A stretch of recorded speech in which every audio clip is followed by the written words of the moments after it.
Hello dear student, welcome back in your best channel MS Coaching Institute. Friends, आज मैं आपको board exam special का जो series मैंने चालू किया हुआ है उसमें मैं पार्ट 3 लेकर के आया हुआ हूं, जिसमें मैं आपको carbon and its compound lesson में टॉप 6 क्वेश्चन को विथ आंसर समझाने वाला हूं। और जैसा कि मैंने पहले से बताया हुआ है कि ये जो सीरीज मैंने चालू किया हुआ है इसमें बोर्ड एग्जाम में किस तरह के क्वेश्चन पूछे जाते हैं, मतलब बोर्ड एग्जाम का जो सैंपल पेपर है उसके बेस पर मैंने ये क्वेश्चन तैयार किया हुआ है। और अगर आप मेरे पिछले 2 वीडियोज को देखे होंगे तो डेफिनेटली आपको समझ में आ चुका होगा कि आपके जो नोट्स आपने प्रिपेयर किए होंगे उसको पढ़ने के बाद, इस तरह के क्वेश्चन की प्रैक्टिस करने के बाद कहीं ना कहीं आपका कॉन्फिडेंस लेवल और अच्छा हो जाएगा।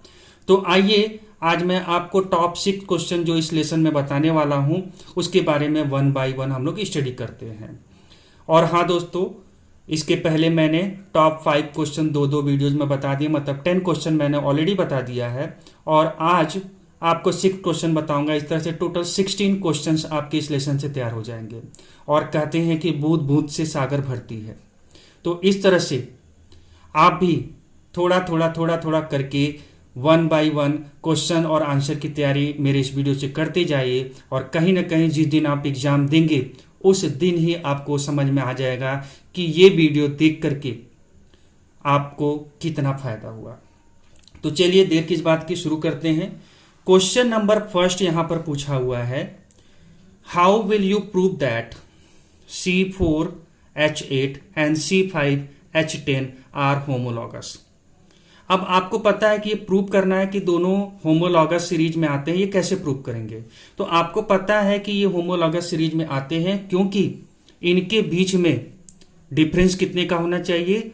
CH2 का डिफरेंस होना चाहिए। जरा चेक कर लेते हैं। यहां कार्बन 4 है, यहां कार्बन 5 है, मतलब एक C का डिफरेंस हो चुका है। H8 है और यहां H10 है, मतलब 2 हाइड्रोजन ज्यादा है, मतलब CH2 का डिफरेंस है। ठीक है, तो पहला चीज तो जस्टिफाइड हमारा हो जा रहा है कि ये होमोलॉगस सीरीज में आता है। ठीक है दोस्तों, तो चलिए सबसे पहला हम इसमें जवाब लिखते चलते हैं कि C4H8 and C5H10 are homologous as they differ in, कैसे लिखेंगे? एज दे डिफर इन, कितने का डिफरेंस है? CH2 का डिफर है। पहला चीज प्रूव करने के लिए हमारा हो गया। दूसरा चीज, इनके बीच में मॉलिक्यूलर मास का डिफरेंस कितना होना चाहिए? 14U का होना चाहिए। ठीक है, तो अभी रफली आप चेक कर लीजिएगा और मैं यहां आपको चेक करके बता देता हूं कि इन दोनों के बीच में 14U का डिफरेंस भी आ रहा है। पहले आप थ्योरेटिकली लिख रहे हैं, आंसर कैसे लिखेंगे? डिफर इन 14U, U को यूनिफाइड मास बोलते हैं, 14U मॉलिक्यूलर मास। ठीक है दोस्तों, जरा इस चीज को चेक करते हैं कि 14U का डिफरेंस है कि नहीं। तो पहला मॉलिक्यूलर मास हम निकालते हैं C4H8 का। चलिए, निकालना आपको आता ही होगा, चलिए मैं करके भी दिखा देता हूं आपको। यहां पर 4 कार्बन है, लिख दीजिए 4। एक कार्बन का कितना होता है? 12 होता है, प्लस 8 हाइड्रोजन है, एक हाइड्रोजन का कितना होता है? 1 होता है। इनको ऐड कर दीजिए।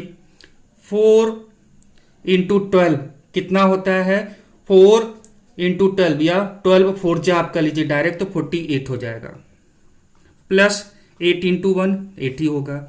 48 और 8 कितना होगा? 56 होगा। ठीक है, तो यहां पर इसका मास आ गया 56U।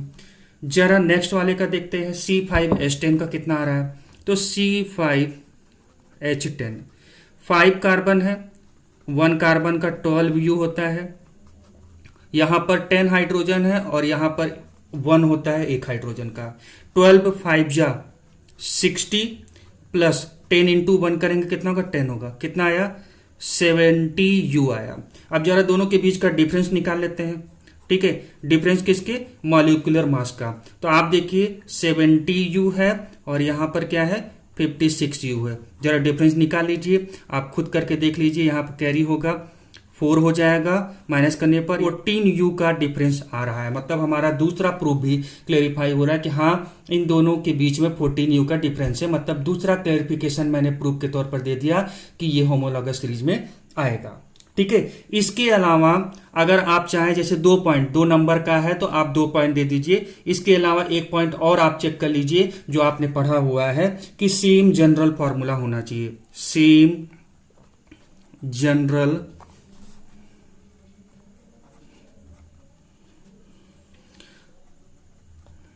फॉर्मूला जरा चेक करते हैं। यहां पर आप अगर देखे होंगे, आपका प्रैक्टिस अच्छा होगा तो आपको पता होगा कि ये किससे बिलोंग कर रहा है, एल्कीन से बिलोंग कर रहा है। मतलब यहां पर कार्बन जितना होगा उसका 2 टाइम हाइड्रोजन होना चाहिए। देखिए दोनों में वही पैटर्न शो हो रहा है जो एल्कीन में हम लोगों ने पढ़ा है कि जितना नंबर ऑफ कार्बन होगा हाइड्रोजन उसका 2 टाइम्स होता है। तो इसका जनरल फॉर्मूला दोनों के लिए क्या आ रहा है, एल्कीन के लिए जो जनरल फॉर्मूला हो जाएगा CnH2n। इस तरह से ये क्या है, एल्कीन है। मतलब ये जो कंपाउंड आपको दिए गए हैं ये एल्कीन से बिलोंग कर रहे हैं। ठीक है, इस तरह से आपका फर्स्ट क्वेश्चन का आंसर हो गया। Now come to the question number 2। और यहां पर क्वेश्चन नंबर 2 में 3 पार्ट में पूछा हुआ है ABC करके। सबसे पहले इस डायग्राम को देखिए और क्वेश्चन को रीड करिए। क्वेश्चन क्या दिया हुआ है, the diagram below shows the electron arrangement in a compound form between element X and fluorine. यहां पर सेंटर में X है और 4 फ्लोरीन से देखिए यहां पर मिलकर के कंपाउंड बना हुआ है। अब ये बोल रहा है what is the formula of this compound. पहला पूछ रहा है कि इसका फॉर्मूला क्या होगा कंपाउंड का। सेंट्रल वाले को पहले लिखते हैं, बाकी इनको आखिरी में लिखते हैं। तो कैसे लिखेंगे, वाले को पहले लिखते हैं तो X यहां पर लिख दिया गया और 4 फ्लोरीन है तो यहां हो गया F4। इस तरह से कंपाउंड का फॉर्मूला बन गया XF4। सेकेंड क्वेश्चन पूछ रहा है इज दिस एन आयोनिक और covalent compound, give your reason. सीधी सी बात, आपने ये बहुत अच्छे से पढ़ा होगा कि इसको स्ट्रक्चर को ध्यान से देखिए तो यहां पर X जो एटम है ये फ्लोरीन के साथ अपने इलेक्ट्रॉन्स को एक दूसरे के साथ शेयर कर रहा है। ठीक है, फ्लोरीन अपना एक इलेक्ट्रॉन इसको शेयर कर रहा है और ये X एलिमेंट जो है अपना एक इलेक्ट्रॉन फ्लोरीन को शेयर कर रहा है। इस तरह से चारों फ्लोरीन के साथ ये सेम पैटर्न हो रहा है। X के पास वैलेंस शेल में टोटल 4 इलेक्ट्रॉन है और एक एक इलेक्ट्रॉन X जो है हर एक फ्लोरीन के साथ शेयर कर रहा है और बदले में फ्लोरीन से भी एक एक इलेक्ट्रॉन शेयरिंग में यूज भी कर रहा है। तो इस तरह से कहीं ना कहीं शेयरिंग हो रहा है और शेयरिंग हो रहा है तो ये कौन सा कंपाउंड होगा, ये कोवैलेंट कंपाउंड होगा। क्योंकि आयनिक कंपाउंड तो उसमें बोलते हैं जिसमें कंप्लीटली कोई एलिमेंट अपना इलेक्ट्रॉन डोनेट कर देता है, बट यहां पर आप देख रहे हैं कि शेयरिंग हो रहा है। तो बी का आंसर आप क्या लिखेंगे, it is a covalent compound. ठीक है, अब यहां पे बोल रहा है कि गिव योर रीजन, रीजन भी बताइए ऐसा क्यों। Because atom X shares 4 electrons pairs.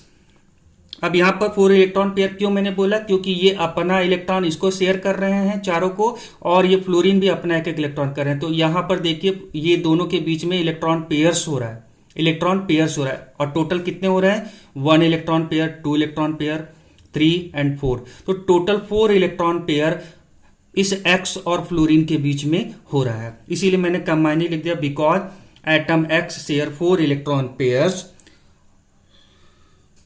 with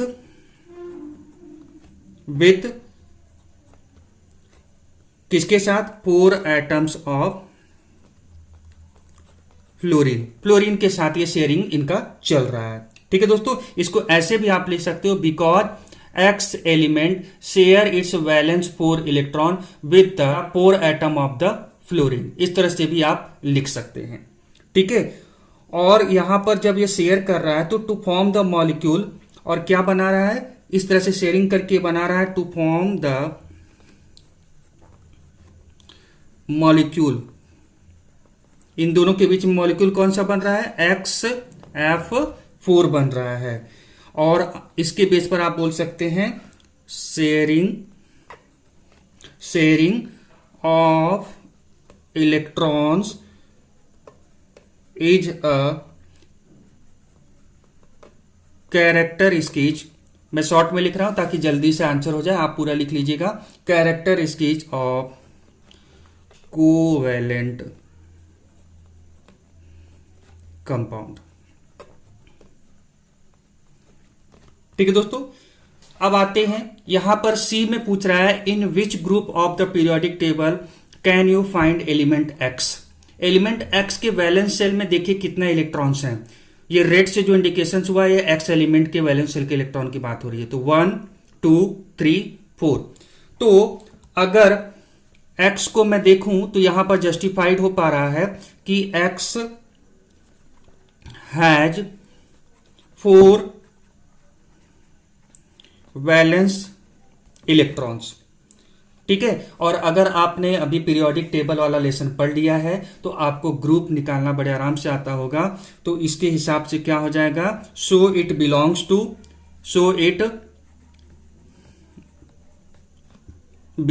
to किस ग्रुप से होगा, तो बैलेंस सेल 4 + 10 हम करते हैं इज इक्वल टू कितना हो जाएगा, 14th ग्रुप हो जाएगा। मतलब ये किस ग्रुप से बिलोंग करेगा, पीरियोडिक टेबल में 14th ग्रुप से बिलोंग करेगा। पीरियोडिक टेबल वाला लेसन अगर आप पढ़ेंगे तो उसमें पाएंगे जिसके वैलेंस सेल में 1 इलेक्ट्रॉन होता है वो ग्रुप 1 से बिलोंग करता है, जिसके वैलेंस सेल में 2 इलेक्ट्रॉन होता है वो ग्रुप 2 से बिलोंग करता है। बट मोर देन 2 जब आता है, मतलब 3 4 5 इस तरह से चलता है, तो आपको क्या करना होता है, वैलेंस सेल में प्रेजेंट इलेक्ट्रॉन +10 करना रहता है। जैसे वैलेंस सेल में 3 इलेक्ट्रॉन है तो 3 + 10 कर दीजिए तो ग्रुप 13 से बिलोंग करता है। उसी सेम वे में यहां पर वैलेंस सेल में 4 आ रहा था तो मैंने 4 + 10 किया तो 14 ग्रुप से ये बिलोंग करता है, ये हमें पता चल गया। ठीक है दोस्तों, now see the question number 3rd। The molecular formula of alkenes X and Y are CXH8 and C10HY respectively. What are the relative molecular mass of X and Y? एक कोई कंपाउंड है X और एक कोई compound है Y, जिनमें देख रहे हैं स्मॉल x और स्मॉल y मिसिंग है, बट ये किससे बिलोंग कर रहा है, एल्कीन से बिलोंग कर रहा है और बोल रहा है कि इनका मॉलिक्यूलर मास बताइए। तो सबसे पहले ये जो मिसिंग है स्मॉल x और स्मॉल y ये हम पता करते हैं। ये कैसे पता करेंगे, तो पहला चीज आपको ये पता चल चुका है कि ये दोनों कंपाउंड किससे बिलोंग कर रहे हैं, एल्कीन से। तो आप यहां पर एल्कीन का जनरल फॉर्मूला आप जानते हैं CnH2n। और अगर आपने मेरा वीडियो देखा हुआ है तो आपको पता है कि मैंने सिंपल तरीका बताया है, जितना कार्बन एटम होगा उसका 2 टाइम्स हाइड्रोजन होगा, या उल्टा भी आप बोल सकते हैं जितना हाइड्रोजन होगा उसका हाफ क्या होगा, कार्बन होगा, ये भी तो बोला जा सकता है। तो उसके हिसाब से अगर मैं बोलूं कि मॉलिक्यूलर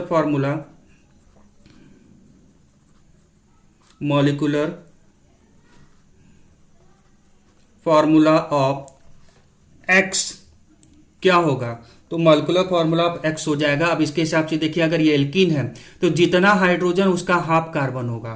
क्यों, क्योंकि जितना कार्बन होता है उसका 2 टाइम हाइड्रोजन होता है। तो यहां रिवर्स करके दे दिया है, तो आप जितना हाइड्रोजन देख रहे हैं उसका हाफ कार्बन कर दीजिए।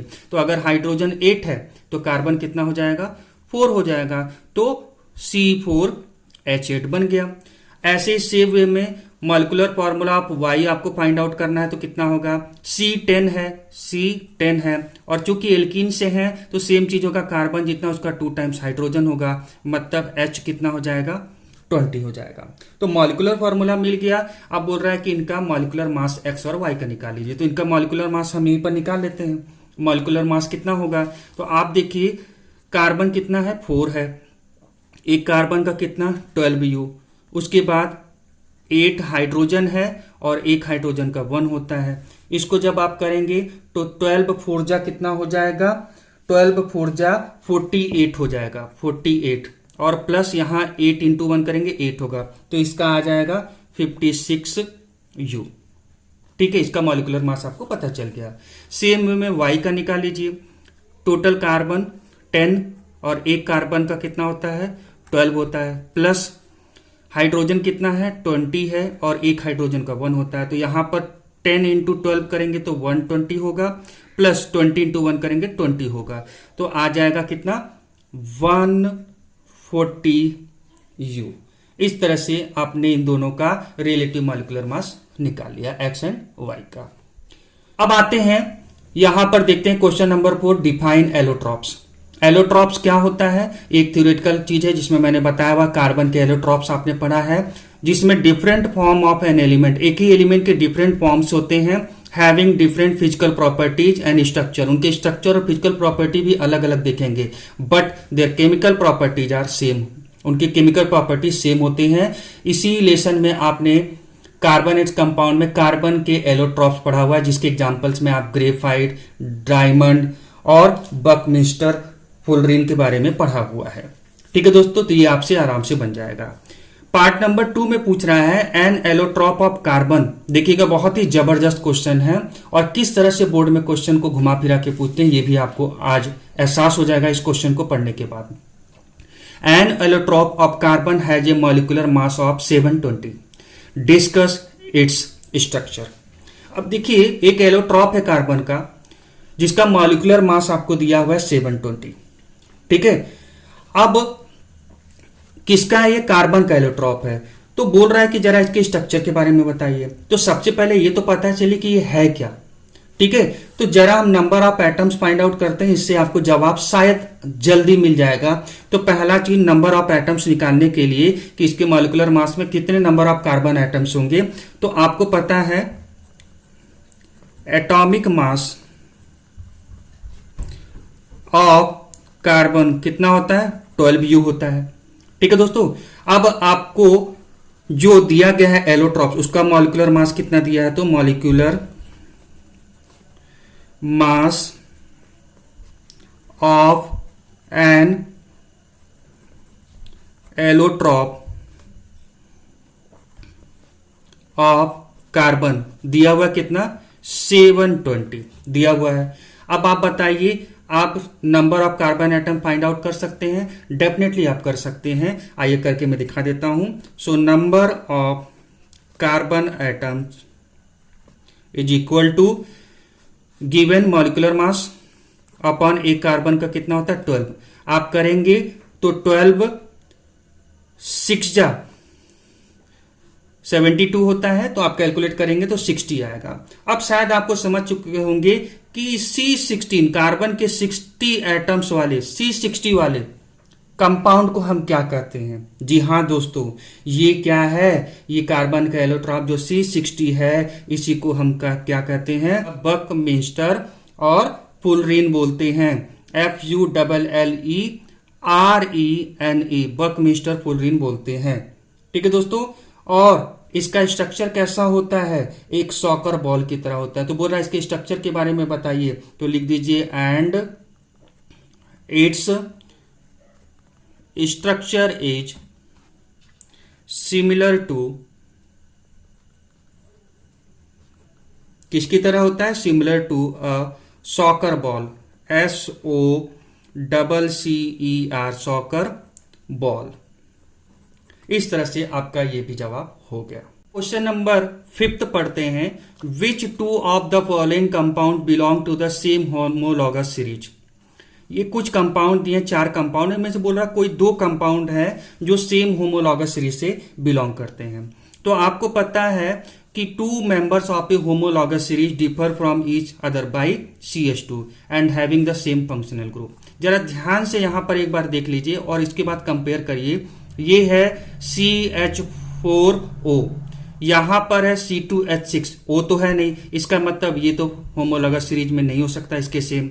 इसके बाद यहां C2H6O है, यहां पर भी O लास्ट में दिया है, मतलब ये हो सकता है। और यहां C2H6O2 दिया है और ये क्या है? O है, मतलब ये भी नहीं हो सकता। और जरा इनके बीच में देख लीजिए, O दोनों में आ रहा है। अब जरा CH2 का डिफरेंस फाइंड आउट कर लेते हैं। तो देखिए C है और इसके बाद ये C2 है, मतलब एक C का डिफरेंस हुआ।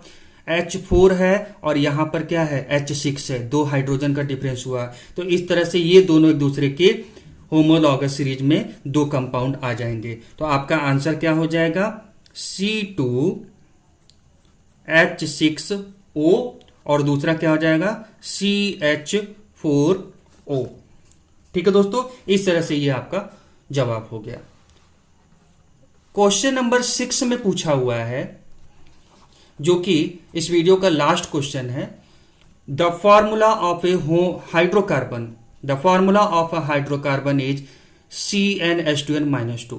और अगर आपने इस लेसन को पढ़ा होगा तो तुरंत आपको पता चल चुका होगा कि ये क्या है, ये एल्काइन का फॉर्मूला दिया हुआ है।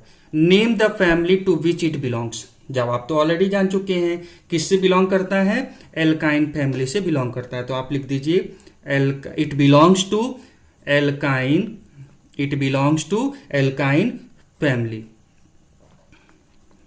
कुछ चीजों को मैं ओरली बोल रहा हूं ताकि लिखने में समय ना लगे और आपको जवाब फटाफट तैयार होता चला जाए। इसके बाद पूछ रहा है right the structure of the second member of this series. और दोस्तों यहां पे जरा ध्यान से देखिएगा, ये अच्छे अच्छे को कंफ्यूज कर देता है। और एग्जाम में तो खास करके अगर आपकी तैयारी अच्छे से नहीं है, आपने प्रैक्टिस नहीं किया इस तरह के क्वेश्चन का, तो 100% रॉन्ग करके कई स्टूडेंट्स आ ही जाते हैं। Right the structure of the second member of this series. अब आप बोलेंगे जनरली जो स्टूडेंट ने कॉन्सेप्ट क्लियर नहीं किया, जिसने प्रैक्टिस नहीं किया, कोई बोलेगा फर्स्ट मेंबर तो एल्काइन का क्या होता है, मेथाइन होता है, सेकेंड मेंबर एथाइन होता है, और फटाक से वो एथाइन को लिख करके सेकेंड मेंबर पूछ रहा है, एथाइन लिख करके वो चला आएगा और एथाइन का फॉर्मूला लिख देगा। बट ये रॉन्ग हो जाएगा। क्यों रॉन्ग होगा? क्योंकि एल्काइन फैमिली में दो कार्बन के बीच एटलीस्ट एक जगह पर दो कार्बन के बीच ट्रिपल बॉन्ड होना चाहिए। और जब आप मेथाइन लिखते हैं तो मेथाइन में दो कार्बन आएगा नहीं, एक ही कार्बन आता है। दैट मीन्स कि मेथाइन होता ही नहीं है। मतलब जो फर्स्ट मेंबर होता है वो कौन होता है? वो होता है इथाइन, इथाइन। इसका मतलब हमसे सेकेंड मेंबर पूछ रहा है तो हमें जवाब देना है सेकेंड मेंबर के बारे में। तो सेकेंड मेंबर कौन सा होगा? सेकेंड मेंबर हो जाएगा प्रोपाइन, PROPYNE, जो 3 कार्बन का होगा। इसका स्ट्रक्चर आपसे पूछ रहा है तो स्ट्रक्चर बना दीजिए। दो कार्बन के बीच में आपको क्या करना है? ट्रिपल बॉन्ड दिखाना है। ठीक है, तो आप दो कार्बन के बीच में ट्रिपल बॉन्ड दिखा दीजिए। अब चूंकि प्रोप है तो इसका मतलब एक कार्बन और होगा और इसके बीच बॉन्डिंग होगा। अब जरा हाइड्रोजन को सेटिस्फाइड कर दीजिए, काम खत्म हो जाएगा। यहां पर देखिए CH3 हो जाएगा, इस जगह पर ऑलरेडी कंप्लीट है, यहां पर CH हो जाएगा। इस तरह से ये प्रोपाइन बन करके आपका तैयार हो गया। और फॉर्मूले के हिसाब से भी देखें तो मैंने बताया हुआ है एल्काइन बनाते समय जितना कार्बन होगा हाइड्रोजन उसके 2 टाइम्स में से 2 कम कर दीजिए। तो जरा ध्यान से देखिए, यहां पर कार्बन कितना है? 3 है, C3 है। तो हाइड्रोजन इसके हिसाब से कितना होना चाहिए? इसका 2 टाइम्स करेंगे तो 6 होगा और 6 में से 2 माइनस करेंगे तो 4 आएगा। और जरा देखिए हाइड्रोजन 3 और एक 4। इस तरह से ये हमारा जस्टिफिकेशन हो गया। तो इस तरह से मैंने आज आपको 6 क्वेश्चन और कंप्लीट करवा दिया है। आगे भी मैं और 2 वीडियो और इस लेसन का लेकर के आऊंगा। और एक बार मेरी बात को फिर से मान लीजिए और मेरे ऊपर बिलीव करिए कि आपके लिए कहीं ना कहीं ये वीडियो का सीरीज जो मैंने बोर्ड एग्जाम स्पेशल करके ये शुरू किया है सीरीज को, ये आपके लिए बहुत कारगर साबित होने वाला है। और अगर जिन दोस्तों ने इस वीडियो को देख करके एनालाइज कर लिया कि कहीं ना कहीं हमारे काम आ रहा है ये वीडियो, कहीं ना कहीं हमें क्वेश्चन की प्रैक्टिस करने में हेल्प मिल रहा है, तो आप हमारे इस वीडियो को लाइक करें, ज़्यादा से ज़्यादा लोगों तक शेयर करें। और अगर आपने चैनल को सब्सक्राइब नहीं किया है तो मैं आपसे रिक्वेस्ट करूंगा कि आप MS कोचिंग इंस्टीट्यूट को चैनल को सब्सक्राइब कर लें। Thank you so much for watching this video and have a nice day.